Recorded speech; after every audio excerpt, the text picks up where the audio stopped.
ఈరోజు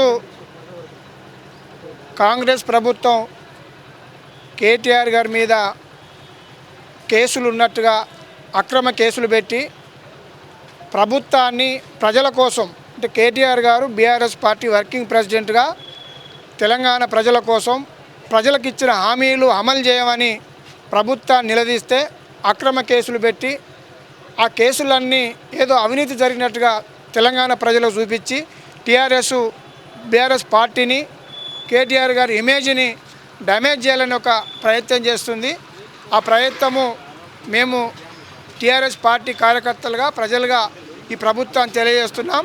మీరు పెట్టినటువంటి అక్రమ కేసులన్నీ కేటీఆర్ మీద పెడుతున్నట్టు ప్రతి కేసును మేము న్యాయబద్ధంగా ఎదుర్కొంటాం, న్యాయ పోరాటం చేస్తాం, చట్టం మీద గౌరవంతో న్యాయ పోరాటం చేస్తాం తప్ప మేము వెనక్కి రాం. కానీ కాంగ్రెస్ పార్టీ ఇచ్చినటువంటి ప్రజలకు ఇచ్చినటువంటి హామీలు అమలు చేసేంత వరకు ఇప్పుడు కేటీఆర్ను చూపించి ఈ హామీలు డైవర్ట్ చేస్తారు కదా. కేటీఆర్ను మీరు 4 రోజులు జైల్లో పెడతారా, 2 సంవత్సరాలు జైల్లో పెడతారా, ఏం చేస్తారో చేసుకోండి. కానీ ప్రజలకు ఇచ్చే హామీలు అమలు చేసేంత వరకు మాత్రం మేము కాంగ్రెస్ పార్టీని వదిలిపెట్టమని బీఆర్ఎస్ పార్టీ కార్యకర్తగా నాయకులు తెలియజేస్తాం. మొన్నటిదాకా ఒకటి మాట్లాడారు, ఇప్పుడు ఇది 6వ కేసు. డ్రగ్స్ కేసులు అన్నారు, ఫోన్ ట్యాపింగ్ అన్నారు, ఫామ్ హౌస్ అన్నారు. ఇవాళ మళ్ళీ ఇది కొత్త కేసు, ఈ ఫార్మల కేసు 54 కోట్లు ప్రభుత్వం ఫండ్ పోయిందని. అరే నువ్వు 54 కోట్లు ఎక్కడైనా ఒక్క రూపాయి కేటీఆర్ గారి అకౌంట్లో పోయినాయా, కేటీఆర్ గారికి బీఆర్ఎస్ పార్టీ అకౌంట్లో పోయినాయా? నువ్వు ఆరోపణ అనేది నువ్వు రుజువు చేసినాక మాట్లాడాలి. అంటే ఎంతసేపు అరెస్ట్ అనేసరికి ప్రజల్లో ఏదో తప్పు చేసిన భావన పోతుంది. కానీ కేటీఆర్ గారు తప్పు చేయలే, ఏదున్నా చట్టబద్ధంగా ఎదుర్కొని సిద్ధంగా ఉన్నాం.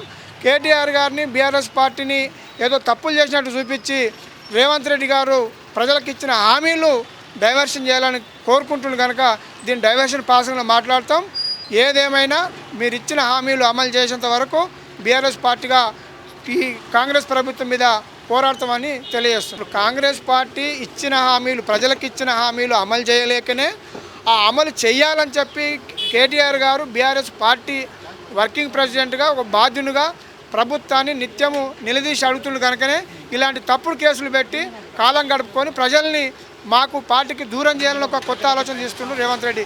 కానీ బీఆర్ఎస్ పార్టీ అనేది ప్రజలకు, టీఆర్ఎస్ పార్టీ కేసీఆర్ పార్టీ అనేది ప్రజలకు బీఆర్ఎస్ పార్టీకి ఒక పేగుబంధం లాంటిది. తెలంగాణ ఉద్యమం నుంచి ఒక పేగుబంధం లాంటిది కేసీఆర్ గారికి. బీఆర్ఎస్ పార్టీని ఎన్నడూ ప్రజలకు దూరం చేయలేడు రేవంత్ రెడ్డి అని మేము మొహమాటం లేకుండా చెప్తున్నాం. 100% బీఆర్ఎస్ పార్టీ ప్రజల పక్షాన, తెలంగాణ ప్రజల పక్షాన నిలబడి కొట్లాడుతుంది తప్ప ఇట్లాంటి దొంగ కేసులకు మేము భయపడం, ఇట్లాంటి అక్రమ కేసులకు మేము భయపడం.